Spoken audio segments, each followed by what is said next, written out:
Olá, muito prazer, eu me chamo Ludmila, seja muito bem-vindo a mais um dia do nosso plano de leitura da Bíblia. Hoje nós estamos no dia 331 e faremos a leitura dos capítulos 8, 9 e 10 do livro de 1 Coríntios. Então vamos lá, capítulo 8. A comida sacrificada aos ídolos.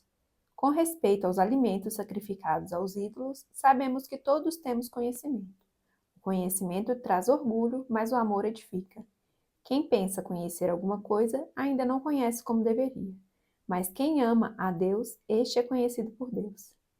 Portanto, em relação ao alimento sacrificado aos ídolos, sabemos que o ídolo não significa nada no mundo e que só existe um Deus. Pois mesmo que haja os chamados deuses, quer no céu, quer na terra, abre parênteses, como de fato há muitos deuses e muitos senhores, fecha parênteses. Para nós, porém, há um único Deus, o Pai, de quem vêm todas as coisas e para quem vivemos, e um só Senhor, Jesus Cristo, por meio de quem vieram todas as coisas e por meio de quem vivemos. Contudo, nem todos têm esse conhecimento. Alguns, ainda habituados com os ídolos, comem esse alimento como se fosse um sacrifício idólatra. Como a consciência deles é fraca, fica contaminada.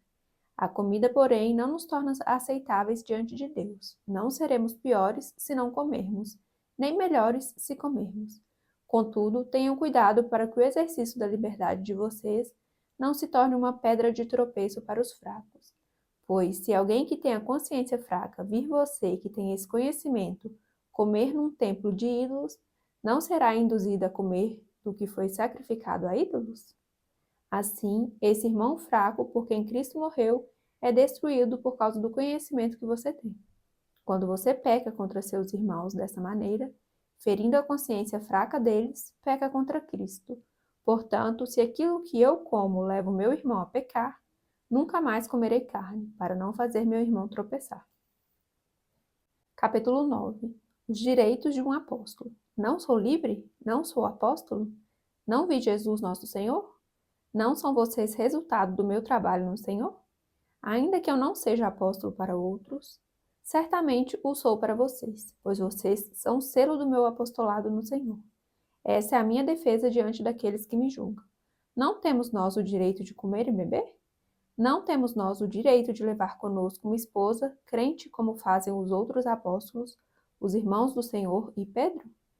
Ou será que só eu e Barnabé não temos direito de receber sustento sem trabalhar?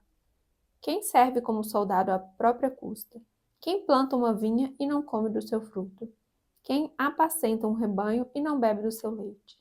Não digo isso do ponto de vista meramente humano. A lei não diz a mesma coisa? Pois está escrito na lei de Moisés: não amordace o boi enquanto ele estiver debulhando o cereal. Por acaso é com bois que Deus está preocupado? Não é certamente por nossa causa que ele o diz? Sim, isso foi escrito em nosso favor. Porque o lavrador, quando ara, e o debulhador, quando debulha, devem fazê-lo na esperança de participar da colheita. Se entre vocês semeamos coisas espirituais, seria demais colhermos de vocês coisas materiais? Se outros têm direito de ser sustentados por vocês, não o temos nós ainda mais? Mas nós nunca usamos desse direito. Ao contrário, suportamos tudo para não pôr obstáculo algum ao Evangelho de Cristo. Vocês não sabem que aqueles que trabalham no templo alimentam-se das coisas do templo e que os que servem diante do altar participam do que é oferecido no altar? Da mesma forma, o Senhor ordenou àqueles que pregam o Evangelho que vivam do Evangelho. Mas eu não tenho usado de nenhum desses direitos. Não estou escrevendo na esperança de que vocês façam isso por mim. Prefiro morrer a permitir que alguém me prive deste meu orgulho. Contudo, quando prego o Evangelho, não posso me orgulhar, pois me é imposta a necessidade de pregar. Ai de mim se não pregar o Evangelho, porque se prego de livre vontade, tenho recompensa. Contudo, como prego por obrigação, estou simplesmente cumprindo uma incumbência a mim confiada. Qual é, pois, a minha recompensa? Apenas esta: que pregando o Evangelho eu o apresente gratuitamente, não usando assim dos meus direitos ao pregá-lo. Porque, embora seja livre de todos, fiz-me escravo de todos, para ganhar o maior número possível de pessoas. Tornei-me judeu para os judeus, a fim de ganhar os judeus. Para os que estão debaixo da lei, tornei-me como se estivesse sujeito à lei, abre parênteses, embora eu mesmo não esteja debaixo da lei, fecha parênteses, a fim de ganhar o que estão debaixo da lei. Para o que estão sem lei, tornei-me como sem lei, abre parênteses, embora não esteja livre da lei de Deus, e sim sob a lei de Cristo, fecha parênteses, a fim de ganhar os que não têm a lei. Para com os fracos, tornei-me fraco, para ganhar os fracos. Tornei-me tudo para com todos, para de alguma forma salvar alguns. Faço tudo isso por causa do Evangelho, para ser coparticipante dele. Vocês não sabem que, de todos os que correm no estádio, apenas um ganha o prêmio? Corram de tal modo que alcancem o prêmio. Todos os que competem nos jogos se submetem a um treinamento rigoroso, para obter uma coroa que logo perece. Mas nós o fazemos para ganhar uma coroa que dura para sempre. Sendo assim, não corro como quem corre sem alvo e não luto como quem esmurra o ar. Mas esmurro o meu corpo e faço dele meu escravo, para que depois de ter pregado aos outros, eu mesmo não venha a ser reprovado. Capítulo 10. Exemplos da história de Israel. Porque não quero, irmãos, que vocês ignorem o fato de que todos os nossos antepassados estiveram sob a nuvem e todos passaram pelo mar. Em Moisés, todos eles foram batizados na nuvem e no mar. Todos comeram do mesmo alimento espiritual e beberam da mesma bebida espiritual, pois bebiam da rocha espiritual que as acompanhava, e essa rocha era Cristo. Contudo, Deus não se agradou da maioria deles, por isso seus corpos ficaram espalhados no deserto. Essas coisas ocorreram como exemplos para nós, para que não cobicemos coisas más, como eles fizeram. Não sejam idólatras, como alguns deles foram. Conforme está escrito, o povo se assentou para comer e beber, e levantou-se para se entregar à farra. Não pratiquemos imoralidade, como alguns deles fizeram, e num só dia morreram 23.000. Não devemos pôr o Senhor à prova, como alguns deles fizeram, e foram mortos por serpentes. E não se queixem como alguns deles se queixaram, e foram mortos pelo anjo destruidor.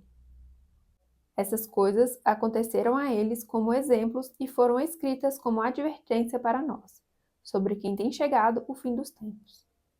Assim, aquele que julga estar firme, cuide-se para que não caia. Não sobreveia a vocês tentação que não fosse comum aos homens. E Deus é fiel, ele não permitirá que vocês sejam tentados além do que podem suportar. Mas, quando forem tentados, ele mesmo providenciará um escape para que o possam suportar. As festas idólatras e a ceia do Senhor. Por isso, meus amados irmãos, fujam da idolatria. Estou falando a pessoas sensatas. Julguem vocês mesmos o que estou dizendo. Não é verdade que o cálice da bênção que abençoamos é a participação no sangue de Cristo e que o pão que partimos é a participação no corpo de Cristo? Como há somente um pão, nós que somos muitos somos um só corpo, pois todos participamos de um único pão. Considerem o povo de Israel. Os que comem dos sacrifícios não participam do altar? Portanto, o que estou querendo dizer? Será que o sacrifício oferecido a um ídolo é alguma coisa? Ou o ídolo é alguma coisa? Não. Quero dizer que o que os pagãos sacrificam é oferecido aos demônios e não a Deus. E não quero que vocês tenham comunhão com os demônios. Vocês não podem beber do cálice do Senhor e do cálice dos demônios. Não podem participar da mesa do Senhor e da mesa dos demônios. Porventura, provocaremos o ciúme do Senhor? Somos mais fortes do que ele? A liberdade do cristão. Tudo é permitido, mas nem tudo convém. Tudo é permitido, mas nem tudo edifica. Ninguém deve buscar o seu próprio bem, mas sim o dos outros. Comam de tudo o que se vende no mercado, sem fazer perguntas por causa da consciência, pois do Senhor é a terra e tudo o que nela existe. Se algum descrente o convidar para uma refeição e você quiser ir, coma de tudo o que for apresentado, sem nada perguntar por causa da consciência. Mas se alguém disser, isto foi oferecido em sacrifício, não coma, tanto por causa da pessoa que o comentou, como da consciência, isto é, da consciência do outro, não da sua própria. Pois, por que minha liberdade deve ser julgada pela consciência dos outros? Se participo da refeição com a ação de graças, por que sou condenado por algo pelo qual dou graças a Deus? Assim, quer vocês comam, quer bebam, quer façam qualquer outra coisa, façam tudo para a glória de Deus. Não se tornem motivo de tropeço, nem para judeus, nem para gregos, nem para a igreja de Deus. Também eu procuro agradar a todos, de todas as formas, porque não estou procurando o meu próprio bem, mas o bem de muitos, para que sejam salvos. Finalizamos então a leitura do dia. Muito obrigada pela sua companhia. Fique com Deus e até amanhã. Tchau, tchau.